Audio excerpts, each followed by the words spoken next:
got some blood drops on your shoes. Yeah. Yeah, I saw her today, and she looked pretty out of it. I mean, she had her haircut, you know, like Britney Spears kind of thing, went crazy. Okay, Jeanette. You're not lying? That's it. That's her entire reaction to a police officer pointing out blood on her shoes. No alarm, no explanation, just, yeah. This is Janet Garcia, and her 4-year-old son has been missing since 7 in the morning. She knows exactly where he is. And for the next 3 hours, she's going to make sure police don't find out. Police had already found blood in her apartment. They weren't there to ask questions. They were there because they already had answers. Okay, yeah, sure. Nothing on you? Can No. you guys give us some privacy? Hey, so... Nothing in your bra or anything? No. Okay, thank you. Thank you. Can I just pick and make, you don't need to reach in, I'll just... Thank you. Do you know why we're here? Are you okay if I open the zipper? Why? Why are you guys What's here? going on today? Can I open the zipper? Yeah. Just checking there, thank you. I just want to make sure before. What's going on today okay. with you? And like, sounds like the cops have been talking to you already. Yeah. It's 7 p.m. on March 27th, 2024, Everett, Washington. Earlier that day, 4-year-old Ariel Garcia was last seen leaving his apartment with his mother Janet Garcia at 7 in the morning. Hours passed. No sign of him. His grandmother Maria went to the apartment, found blood, called police. Officers tracked Janet here, to a sober living facility in Everett. She had no idea what her mother had just told them, and she's about to say something that makes everything worse. So, You got some blood drops on your shoes. yeah. So my son fell this morning earlier. Oh no. Yeah, so, but I was able to take him to the doctors and everything was okay. I took him with another lady so she can watch him for me because I wasn't staying at home. I had problems going on with my parents and they didn't let me in the house, so. Blood on her shoes, and her explanation is already in motion. The son fell. She took him to the doctor. Everything was okay. She left him with a friend. She came back here. That's the story. Let's hear it in full. So my son fell this morning earlier. Oh no. Yeah, so, but I was able to take him to the doctors and everything was okay. I took him with another lady so she can watch him for me because I wasn't staying at home. I had problems going on with my parents and they didn't let me in the house. So I was staying with another lady. She was super sweet. That's where my son fell. And then, but we left, so I was like, okay, you know. So I went to another lady's house and I told her if she could watch him for me. I wanted to come get, you know, I wanted to fully recover. I'm an alcoholic, so. Her story was already falling apart. She said she took Ariel to another lady's house after he fell. But then, in the same breath, she said that's where he fell in the first place. I was like, if you can watch him for me for 12 months, that'd be amazing because I'm not talking to my mom. And she's the one that has like, just like a notarized paper saying that she has legal custody of them, but I have legal custody of them. She's not letting me see my older son, so I'm a little. That would be really hard. Yeah, I'm a little bit upset about that Yeah. one. So Yeah. I'm here now and everything's okay. Okay. So I don't know what else. Well, we want to make sure that he's safe and know where he is. Who's the friend that you left him with? I left him with another lady. I don't have her information. Oh, well, that's not gonna cut it. We gotta figure out where he's at. She doesn't even have an address for the place she just said she was leaving her son for 12 months. The officers weren't buying it, and they kept pressing her. Where can you tell me the location where somebody could go and check on him and make sure he's okay? In like SeaTac area, Okay. Seattle. More specific? I don't Do you have an address. Nothing. Who's the friend? How do you know the person how did you pick the person? She's a longtime friend that I know. Okay, what's her name? Alika. That's all I know. Alika Bone. Alika Bone? Mm-hmm. Okay, and you've known her. Or anything? Okay, but you've known her for a long time? So how did you reach out to her? So I reached out to her because I needed help. How did you reach out to her? I found her number on my old Facebook, but I no longer have a Facebook anymore. Okay. So something you can sign back into? No, No, you just deleted it all. I delete it all the time. So let's recap. The friend has no address, no phone number, and the only way Janet had to contact her was through a Facebook account she's already deleted. But sure, Ariel is fine. So Yeah, you found it today on your old Facebook? And her name is Alika Bone. Alika Bone, like B-O-N-E? Okay, and she lives in the SeaTac area. So you drove him from the first house you were at to her house, or the doctor first? What doctor did you take him to? Swedish, and that's it. Swedish where? Or I think it's Providence, actually. Providence in Everett. In Everett, Providence. Okay. You understand we just need to make sure that he's okay, and then Yeah. we can just do that, and then we can leave you be, you know? Yeah. Okay. Sure. So how do we find Alika? I don't know. Can you describe to me how you got there from Providence? So I just drove from there to Seattle, and then that's it. You drove from Providence to Seattle to- to Alika's house? Yes. Okay. Did you drive on the freeway or? Okay. How long did it take you to get there? Like 2 hours. 2 hours. And what car were you driving? My car. So just like 1 hour or so. And what kind of car do you have? I have a Nissan. Okay. Where's that car now? I don't have it with me. Okay. So. Where's it at? I left it at her house, and then I came over here on the bus. Okay. You left it at SeaTac. Okay. What? Do you remember what exit you took? I don't know. Let's talk about that bus. She says she drove 2 hours to SeaTac, dropped off her son, left her car there, then took a bus all the way back to Everett. Investigators checked. The earliest bus from SeaTac to this facility wouldn't have gotten her here before 6:30 p.m. at the absolute earliest. Police found her at 7 p.m., with almost no time to spare. The closest bus stop to this facility is over a mile away. She would have had to be running. But here's where it all falls apart completely. Surveillance cameras caught Janet parking her own car at a bar, just a few blocks from this facility, about 3 hours before police started questioning her. She then walked over here. She was never in SeaTac. She never took a bus, and there is no Alika. Okay. And that all happened today? Yeah. So Pretty expensive ticket. Get a C-Tram bus to come down here. No, actually, it was only like $30. Oh, really? Yeah. okay. What's your first name again? It's Jeanette. Jeanette. Okay, Jeanette. You're not. Lying. You have a longtime friend that you reach out to leave your son with, son. who you obviously care about Of very course, much. I love him with all my Yes, heart. and you're expressing how upset you are about what's going on between you and your mom and the custody of him and your older son. Like, that's horrible. So I know that you're not going to go leave your son with somebody and you don't know where he is. Yeah. No. So you do know where he is. No, I know where he is. I know where he's at. Tell me where he's at. I don't have the address for him. Okay, how can we find the address for him? The officer already knew she was lying about the bus, so he cross-verified her on the ticket price.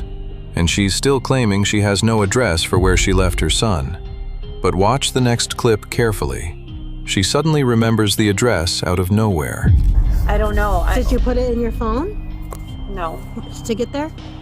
Okay, Alika, you know where your son is because you're a mom who loves her son very much, and you didn't I'm just... not Alika. I'm Jeanette. I'm sorry, Jeanette. Yeah. Alika, you took him somewhere, and you're going to go back to him, and you know where he is. So tell me where he's at so we can make sure that he's okay or what's going on. So he's not. I mean, he's there. He's with Okay, her, but tell he's me not how with to me. go check on him. I can give you an address. Okay, what's the address? I don't know. You have to write it down. Okay, I can do that. Do you have a phone number for it too? I don't. Okay. I don't have a phone number for her, but When he fell, where'd he get hurt? just he on his head. But he fell on the ground and he hurt himself. Heads are the worst, dude. Yeah. I'm just trying to find. I don't even. How old's your son? He is 5. Where did you get that address from? Just now. From the top of my head. Okay. Yeah. Okay. Yeah. So that's where you remember leaving him. So yeah, Alika. That's her Okay. name. The address she gave from the top of her head is nowhere near SeaTac. It's a completely different area of Seattle. She didn't hesitate, didn't think about it, just said a random address and hoped nobody would check. And the name she keeps giving, Alika Bone, spelled B-O-N-E. No such person has been found in any records connected to Janet. No Facebook, no phone number, no address. Alika Bone does not exist. She made up a name. she made up an address. And she's still standing there telling police her son is completely fine. Didn't check in. How did you guys discuss that you're obviously gonna communicate with him still? You want to check on him, Right. And all that. How are you guys gonna communicate? Well, I'm not gonna have my phone. I'm not gonna use my phone because Okay. I'm gonna be here for the next 12 months. Okay. So if anything, I don't know what else. Figure out where your son is. Obviously, there was some concerns, and once we Yeah. can do that, his injury was pretty bad. Yeah, was there quite a bit of blood and stuff? What did he do? He jumped from the bed that we were sleeping on to the ground, and then he just got blood on his head, and so I had him taken to the doctor, and so he's doing good. Okay. She just said 5. Ariel Garcia was 4 years old. Because he was bleeding from his head, so Oh, that's okay. why. Yeah. Okay, go. That's legit ring. And you can stay dry. Yeah. So Well, that's scary. He's 4. Okay. Did he vomit or anything? No. he didn't vomit or anything. Okay.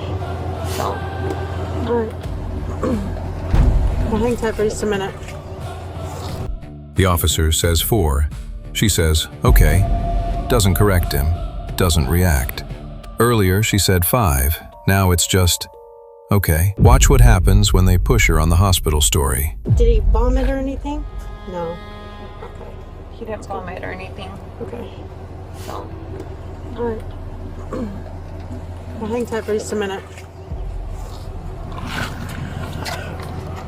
Well, hopefully we can quickly locate him and move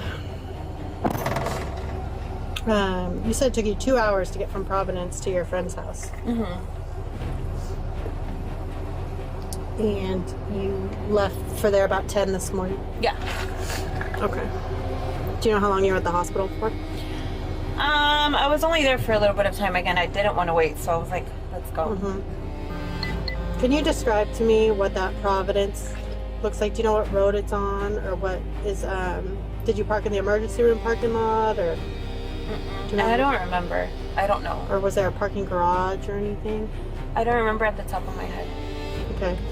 Do you remember when you walked in? Like, can you describe to me when you walked in what it looked like? Just the hospital. Just the hospital. Okay. But can you describe, like, when you walk in the door, where was the check-in?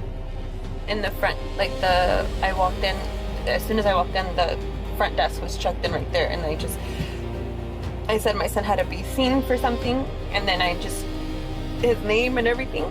Okay.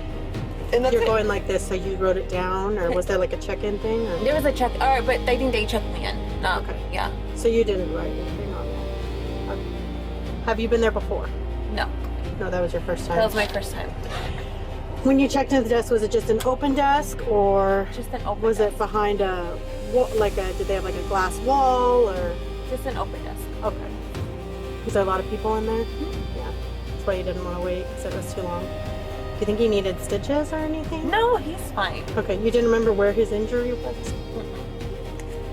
Is it front, side, back? Do you remember? It's the side. It was the side. Definitely one of the sides that you So recall? the front, yeah. Okay, front. You're kind of pointing above the eyebrow. Okay. Providence Hospital in Everett has no record of Ariel Garcia being brought in that day. No record of Janet either. She says she walked in, gave his name at the front desk, then left because the wait was too long. The hospital says it never happened, and she still can't decide which side of his head was injured. First the side, then the front, then above the eyebrow. Do you remember what your son was wearing today when you took him to the hospital? Pajamas, blue pajamas. Pooh? Like Winnie the Pooh? Just regular blue Oh, pajamas. blue. Blue Winnie the Pooh pajamas. Remember that.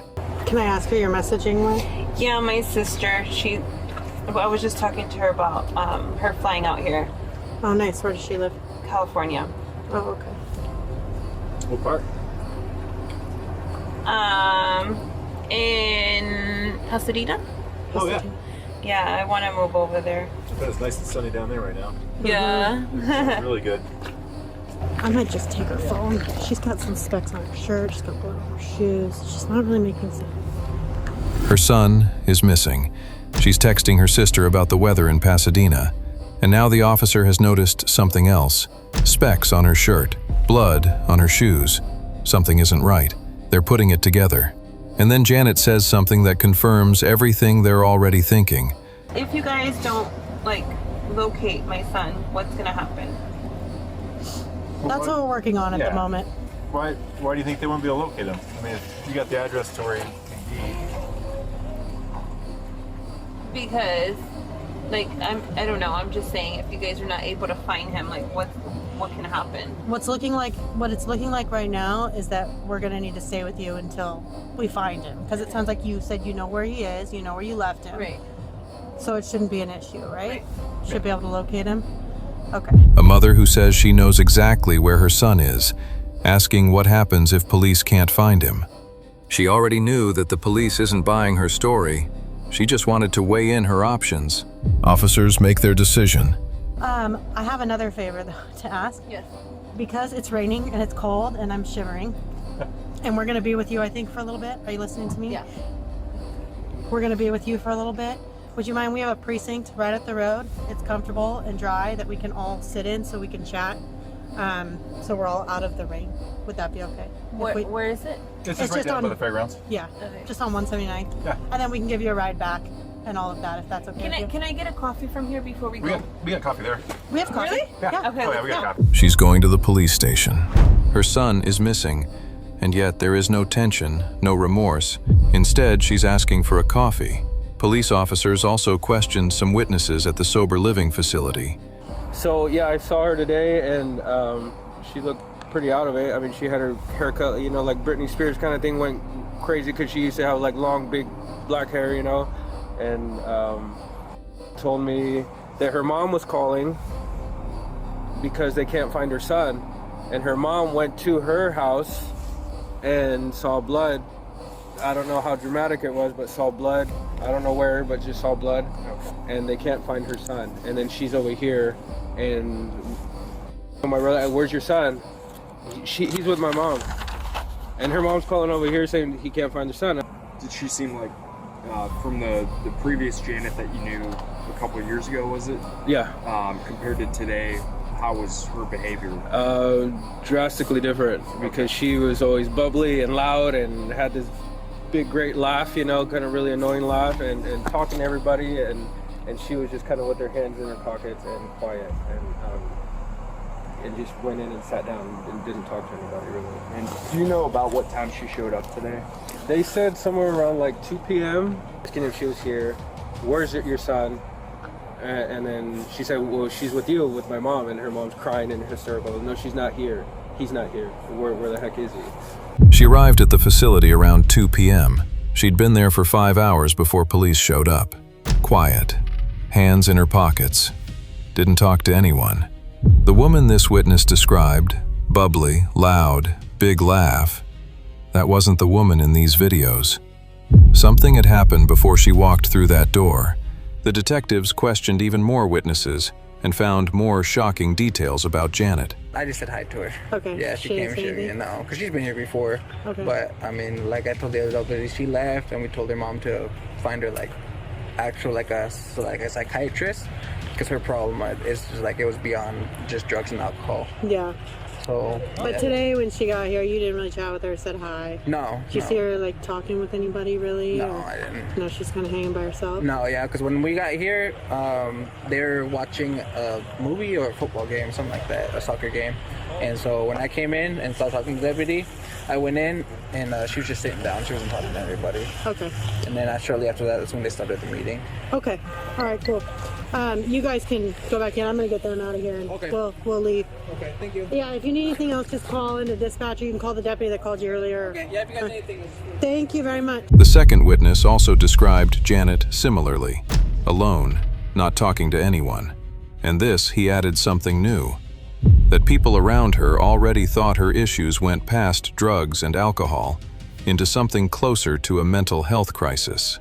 The witness interrogation also helped detectives to build a clear timeline of how the events might have unfolded that day. Hours into questioning, with no sign of Ariel, officers took her to the police station. Do you want me to get you some water with them? Okay. Do you like ice in it or no? No ice. Okay. Very good. You're welcome.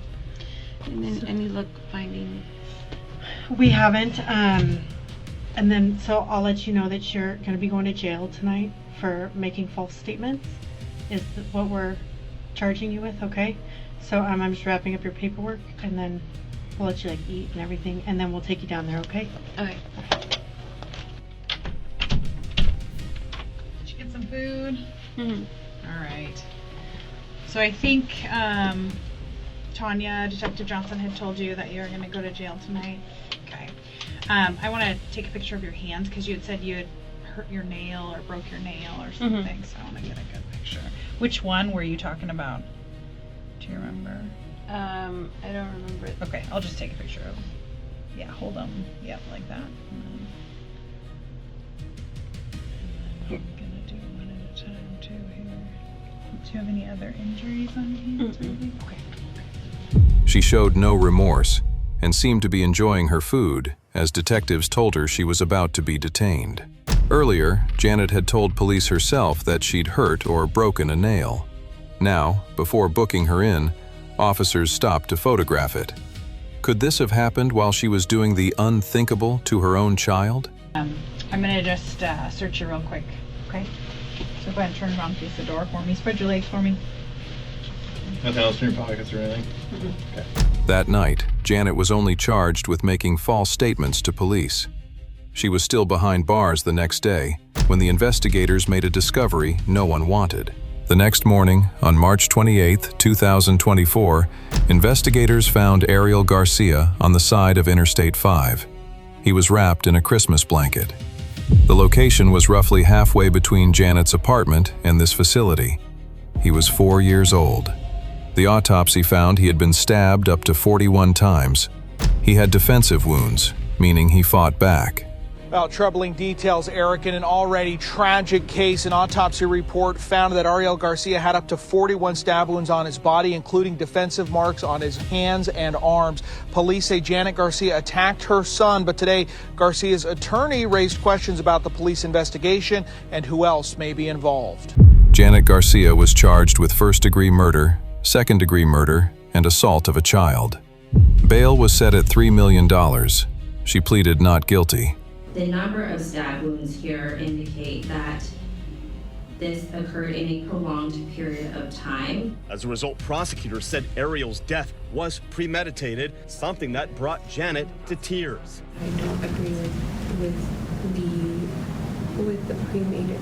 I don't agree with it. The judge was not buying it. Despite Garcia's lawyer asking for $500,000 bail, the judge set it at $3 million. I think that's an excessive amount. Throughout it all, Garcia's attorney portrayed her client as a single mom struggling with addiction. To categorize this as brutal and cold-hearted, it's incorrect. This is not what happened in this case. In custody and alongside her defense attorney, Janet Garcia, appearing in court for the first time to answer for charges that she violently murdered her son, 4-year-old Ariel. The reason for the requested bail is obviously the demonstrated violence that Ms. Garcia showed towards an extraordinarily vulnerable victim. Prosecutors say Janet Garcia used a sharp object to attack her son in this Everett apartment last week, just 2 days after Janet's mother petitioned to get custody of him. 2 days before all of this happened, Ariel's grandmother, Maria, had filed for emergency guardianship of both Ariel and his older brother.